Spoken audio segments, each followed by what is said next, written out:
Hello, beautiful, magical, divine one. I realized that my frequency music is playing in the background, and half of me is so curious to see if this is actually recording the sound and this beautiful music.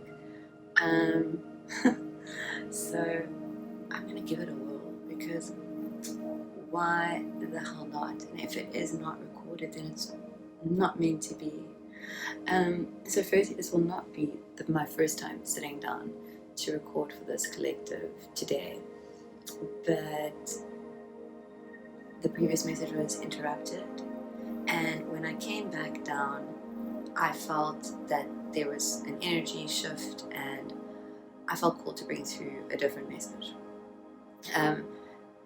In a similar energy, because the other message was also about letting go. And here's the question that Source has for you. What is so bad about letting yourself go?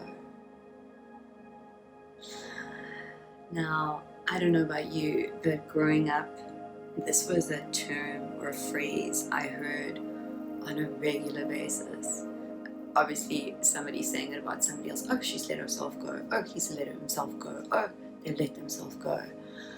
And here's the thing, like, ingrained from, well, for me, a very young age, was this, oh, don't let yourself go. Make sure your appearances are, like, perfect. Like, I remember in my 20s,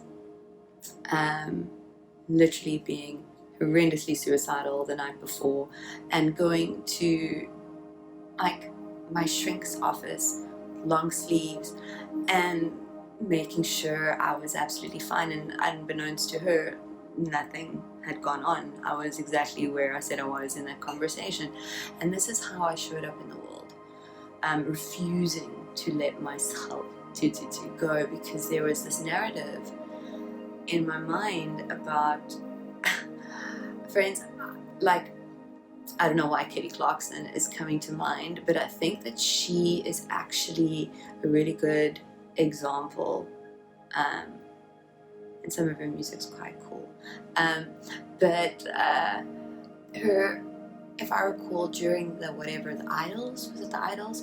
During those days, she was quite like fit, not like a petite person, but like very fit, very, like, she exercised a lot, or she took care of herself. She didn't let herself go.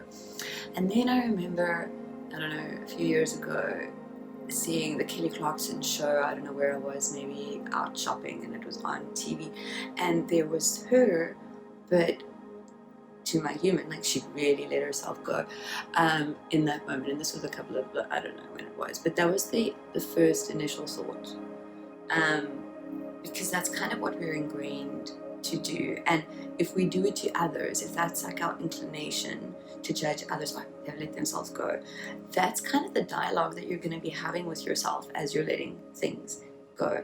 And you are in a place where there are things that are things in your life, things in your, like, being, in your body, like belief systems, like, this is a big letting go, but there are things that you are ready to let go of, and this message serves as confirmation of that. It is not telling you anything that you do not know. These messages are not here to tell you something that you don't know. They're here to assist you in remembering what you innately already do know, and, well, you will know if this message is for you.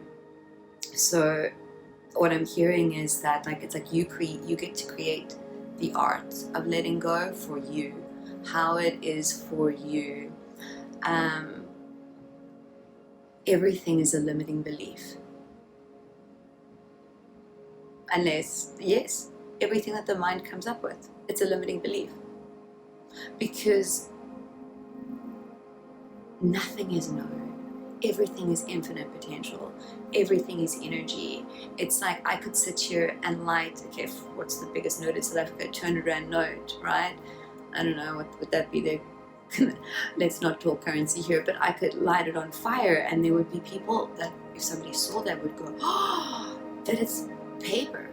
It's paper, it's not money. Money is frequency, and you get to choose whether you give your power away to a piece of paper or whether you don't. Okay, and this is really the feeling here. It's like another sort of symbology that's coming through, and I don't know why, but it's like burning the flag is really like, oh, don't do that. It's taboo. It's a very big statement.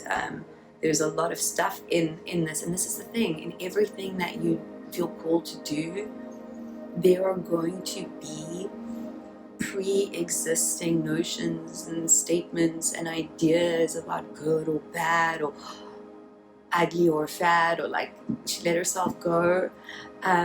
She is having the time of her life because she no longer cares, because that's really, or he, but because of the Kelly Clarkson reference that came out as she. But this is really where you get to choose what frequency you get to let these things go and to let yourself go, and letting go is going to look different for each and every one of you. For some of you, letting go is going to be doing absolutely nothing. In many ways, that's me. I've had to really learn to sit in stillness and silence. And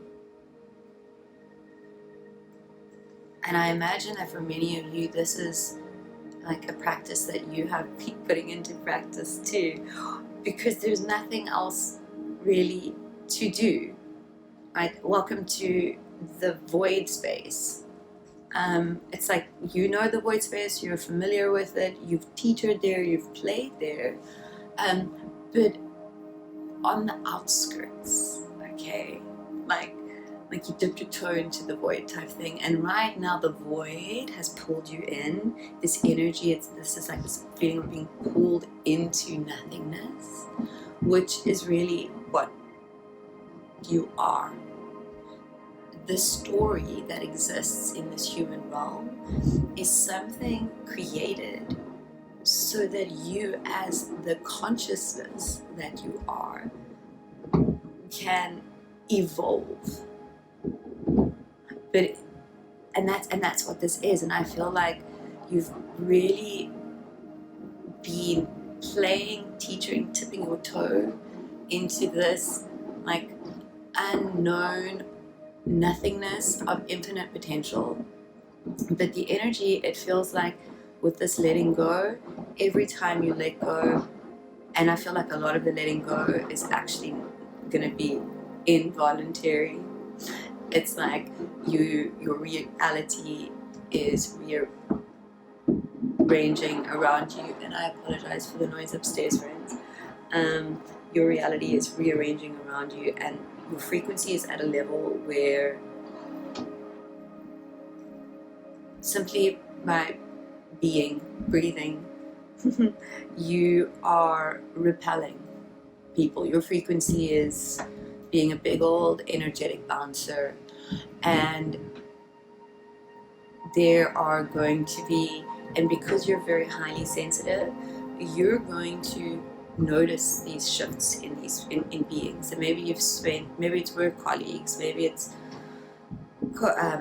like housemates, I don't know, family, whatever it is, just friend groups, the people you meet when you go shopping.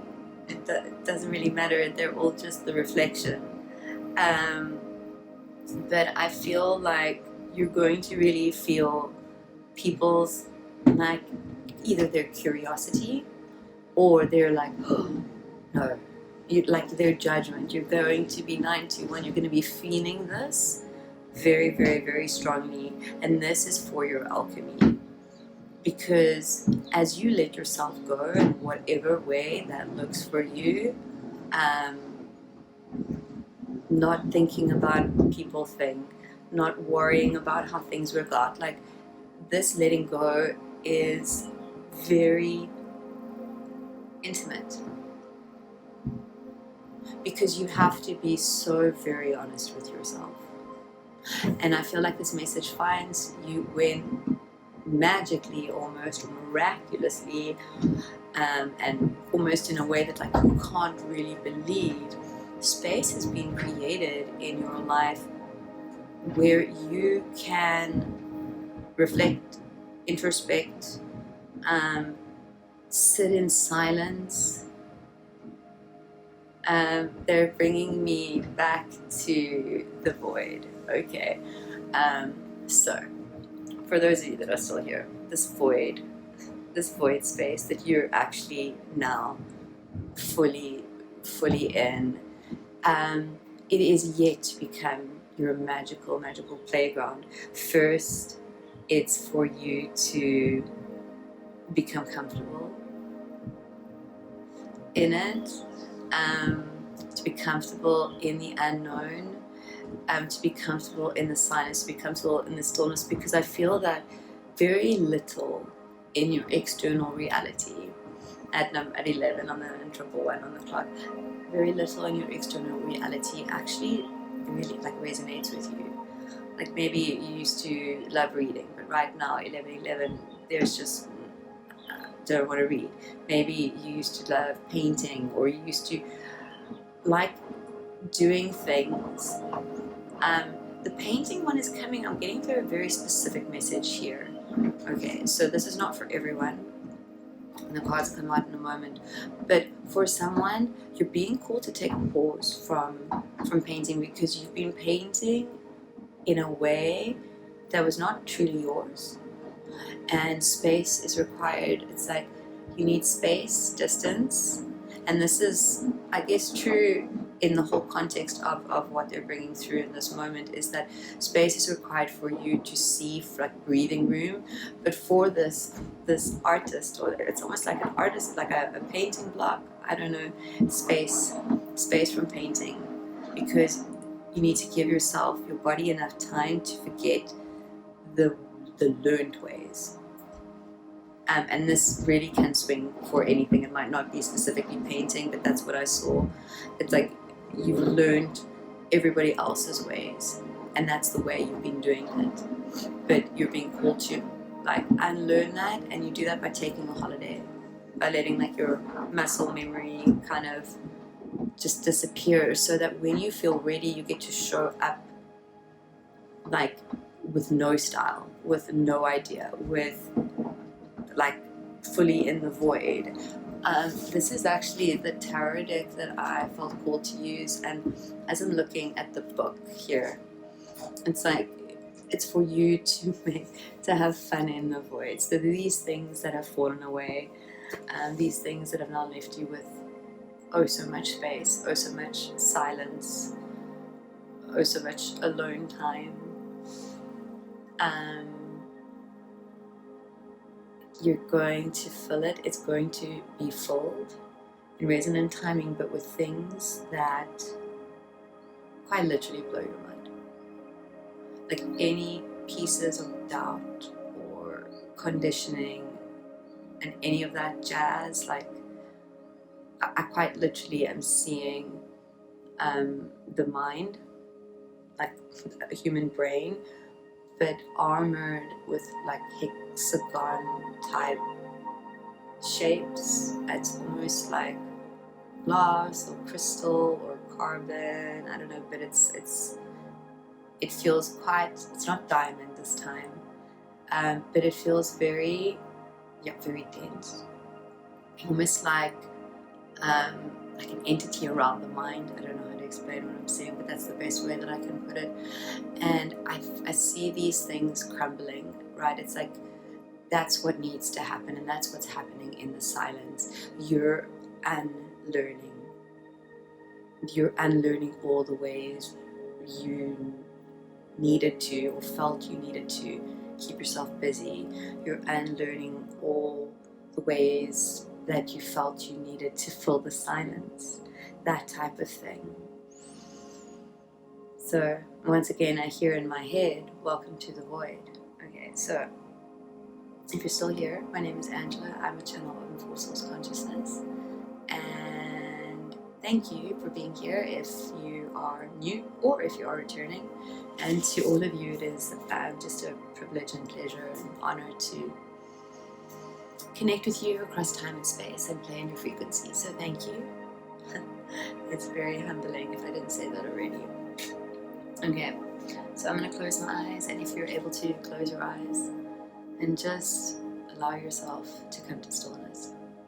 Allow yourself to come into your body, for your awareness to come inward. And then with intentionality, shall we say, let's breathe through the nose. Into the heart space, acknowledging your light, your magic, your truth, your divinity. And then with each and every exhale, just surrendering to the perfection of you and your now, exactly as it is. Breathing at your own pace, just breathing into that heart space. Interesting.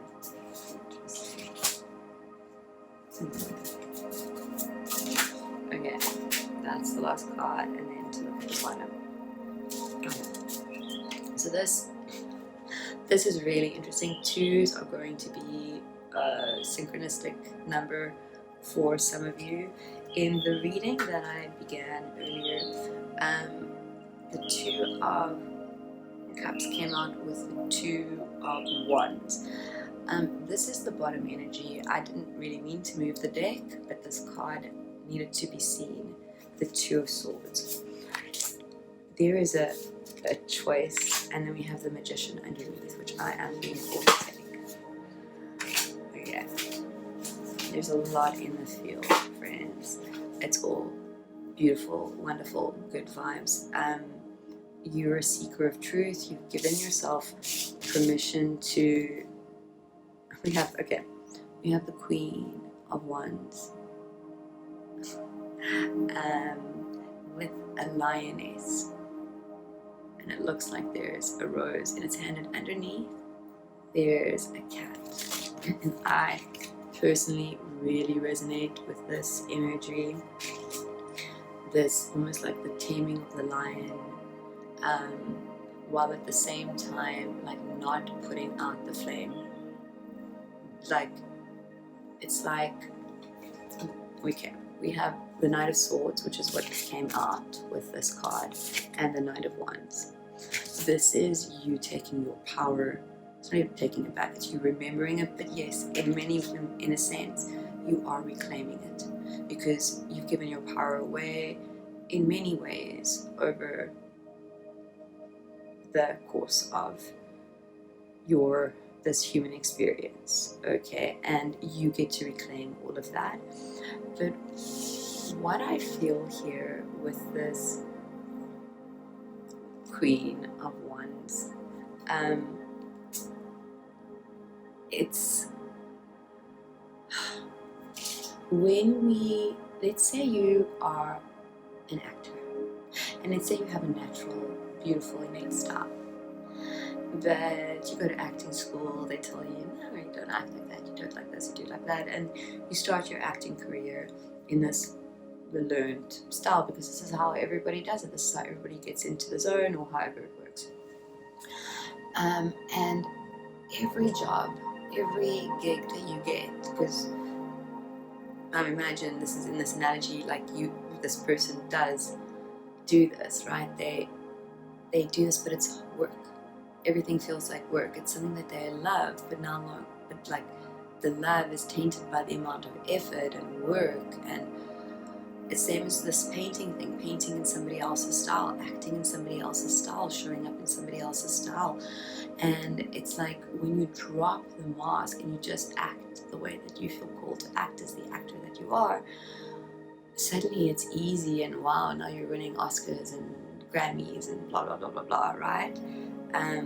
Whereas before you were just maybe this, like, what's the film terminology, like B-grade film actor or whatever, okay?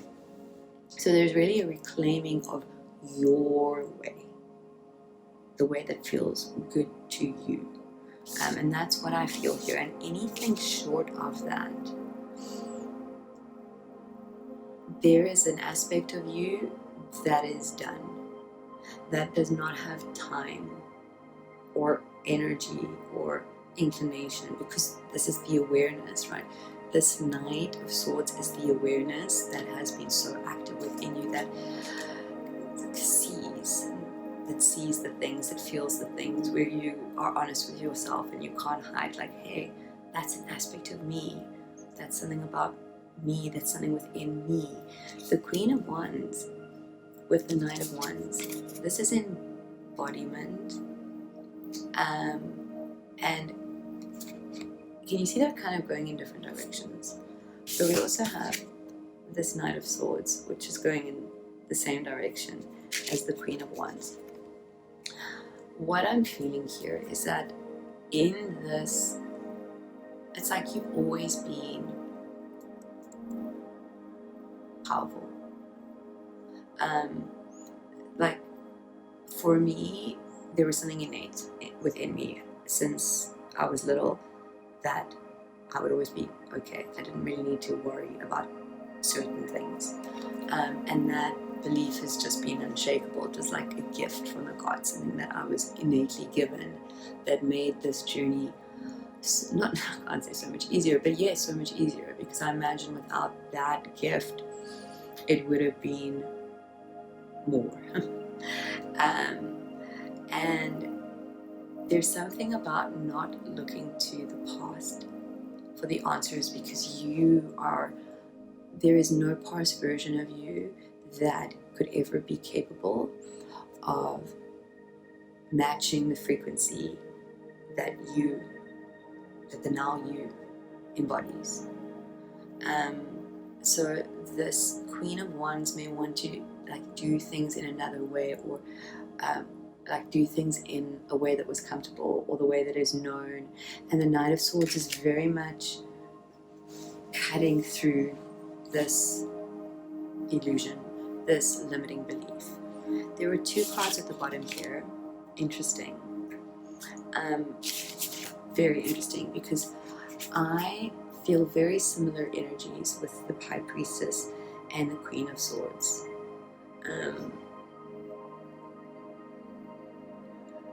And we have the Queen of Swords in reverse, which is not really relevant. I just feel that what it's showing or hinting at or speaking to is that this is actually the energy that you have stepped into, this High Priestess, this mystic.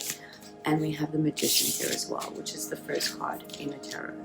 Okay, this is significant here because I feel like you have become the embodiment of both of these two frequencies.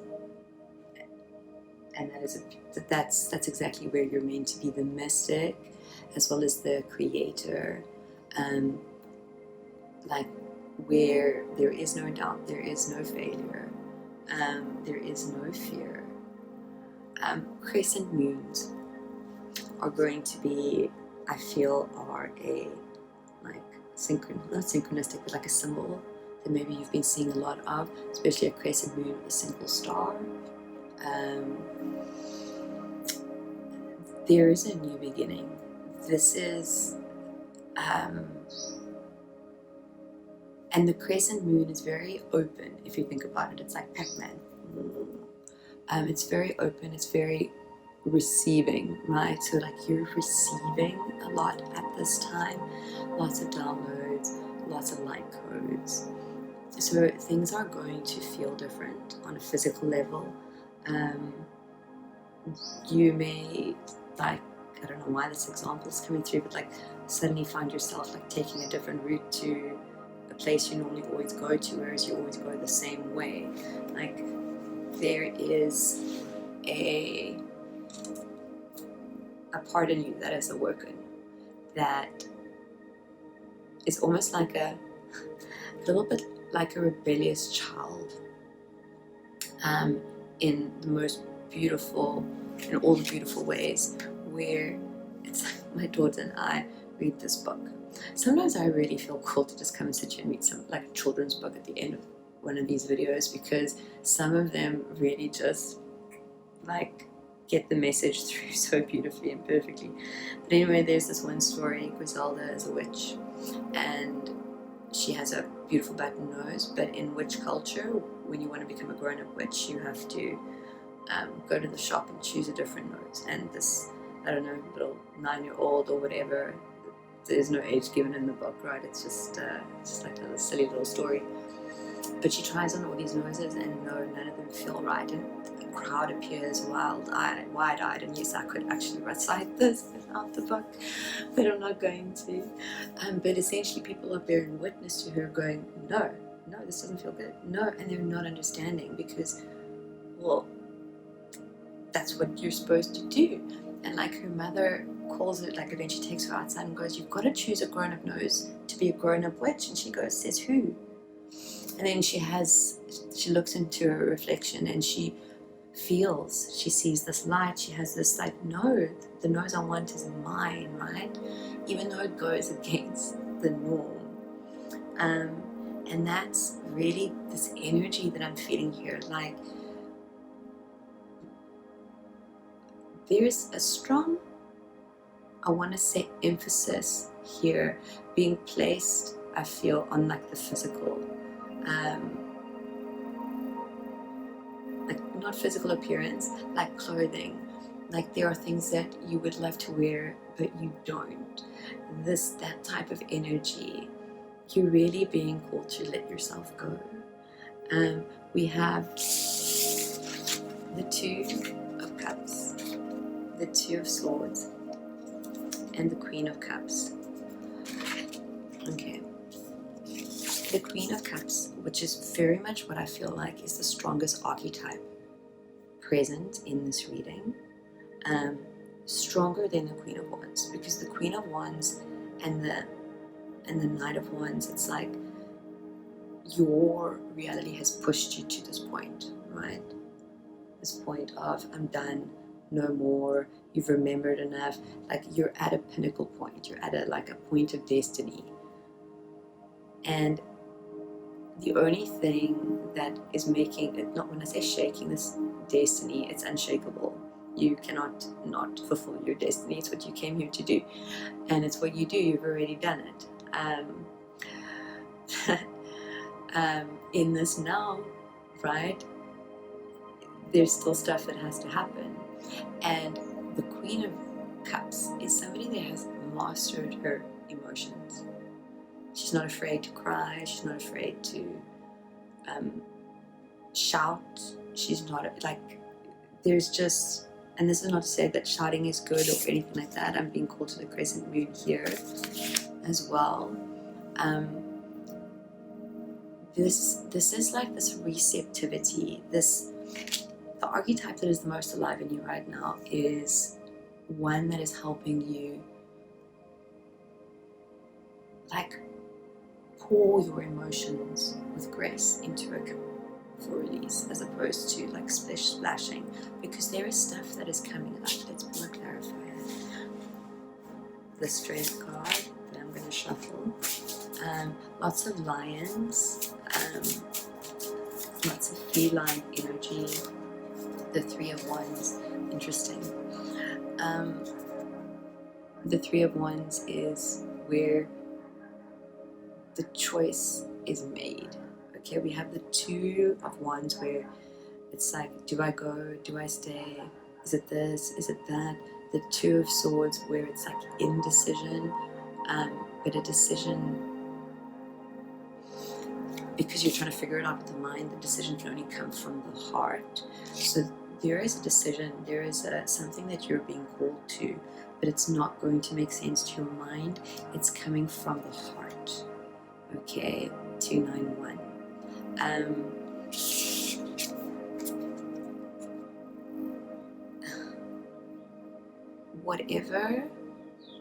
Whatever is being stirred up,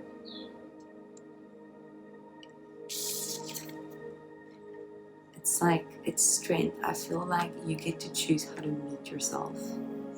Okay, this Queen of Wands energy, this is like a little bit reactive in this reading.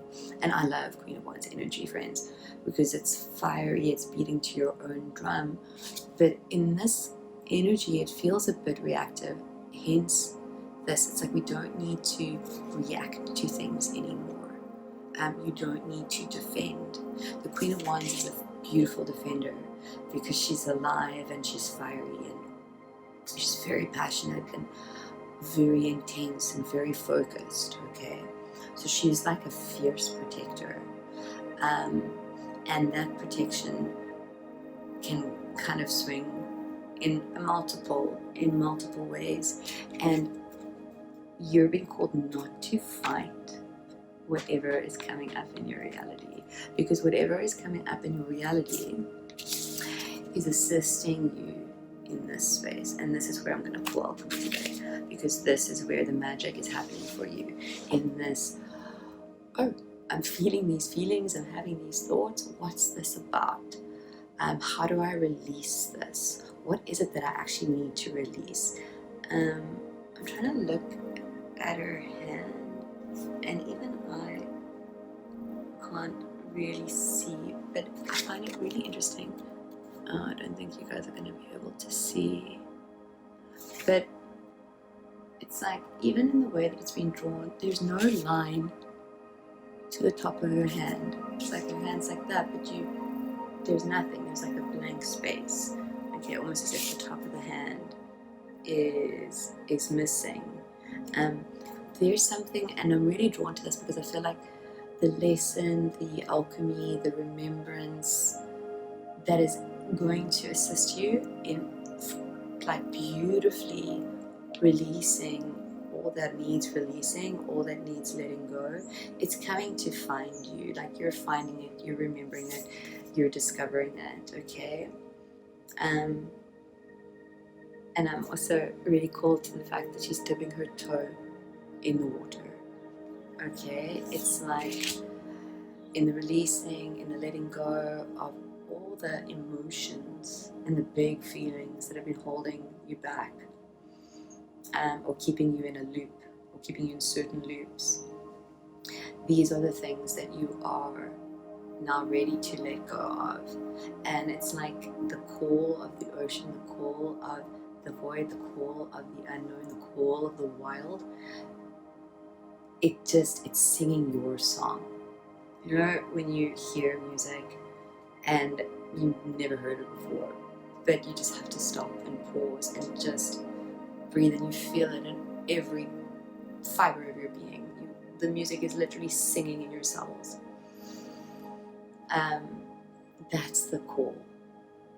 You're being guided to like your nirvana, but you have to master this art of letting go, master the emotions, because it's these emotions, I feel that for many of you, that are not really being, that you're not holding, that maybe you're running from, that maybe you're avoiding, maybe you're just going no, because it does feel like there is a stubbornness, okay, a yearning, sort of a, this is comfortable and this has always worked for me, and I, like, once again, like that actor that was acting in everybody else's style, and he was doing well, but it was exhausting him.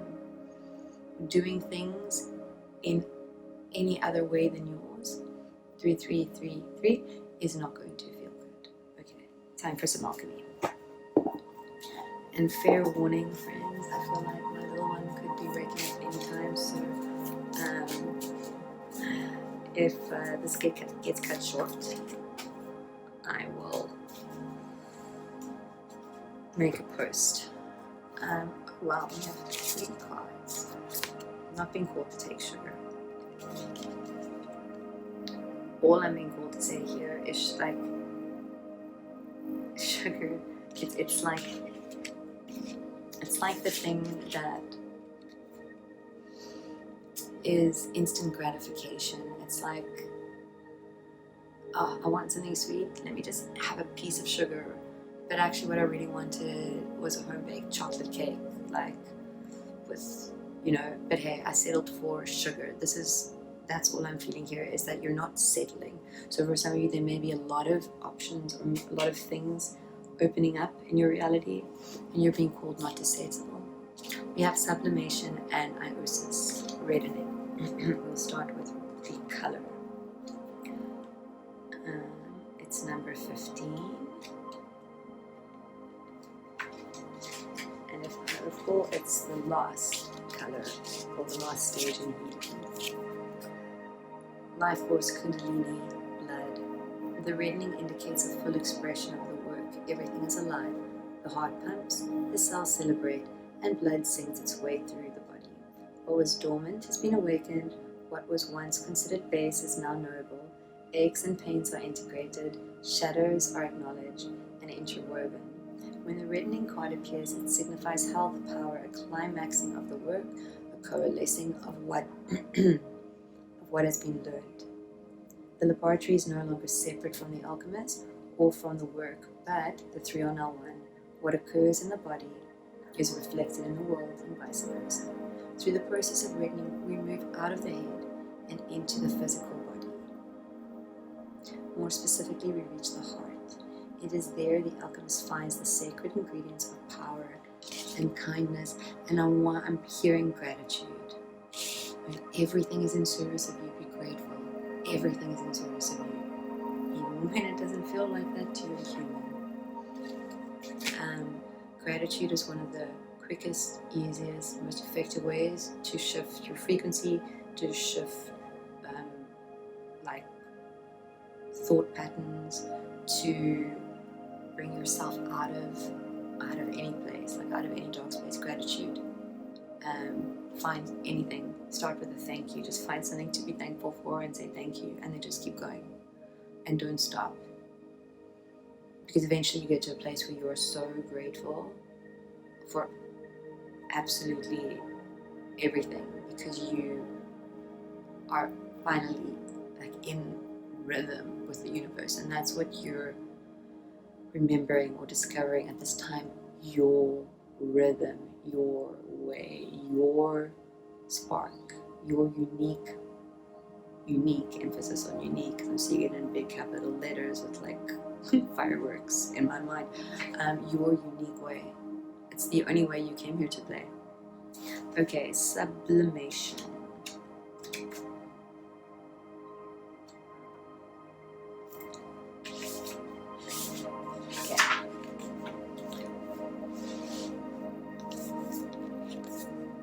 Sublimation, elevation, rising, flight. Sublimation is the great alchemical operation of air. It occurs when there is enough heat to change a solid substance into a gas, causing it to rise up, and away. Therefore, when sublimation is present, there is an aspect of celebrated elevation, of ascending above and gaining a greater perspective. Birds in flight, mountain peaks, ladders, and balloons are all sublimation images, as with all the operations. Sublimation has a shadow potential.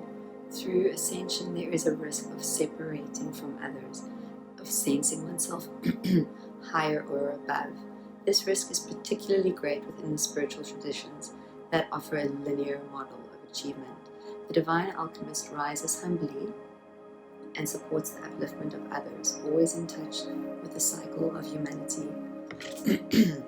Service is the natural balancing action for sublimation. It may be the next rung on your ladder. Go deeper, watch the final scene of The Red Balloon by Albert Lamorose. Friends, I've actually never done this one, so I'm going to do it, and I'm going to come and report back. And if you feel called to, and you're still here, then please do. Okay, to ponder the magic of air travel. Hike up a mountain or gaze out an airplane window. Notice sublimation occurring within. You may feel wonder, awe, or a shift in perspective. Use this energy to write or draw. Disassociation is an example of sublimation in shadow. When this card appears, reconnect with the feelings you'd rather avoid. Be with them rather than rising above them. Be with them rather than rising above them. I'm being called to end today's transmission right there. Thank you for co-creating this message with me today. Thank you for choosing to be the light that you are in the world. I'm seeing that light that light up there reflected on the window behind, and it almost looks like there's a light in the tree outside. It's quite beautiful. Blessings and love. Bye bye.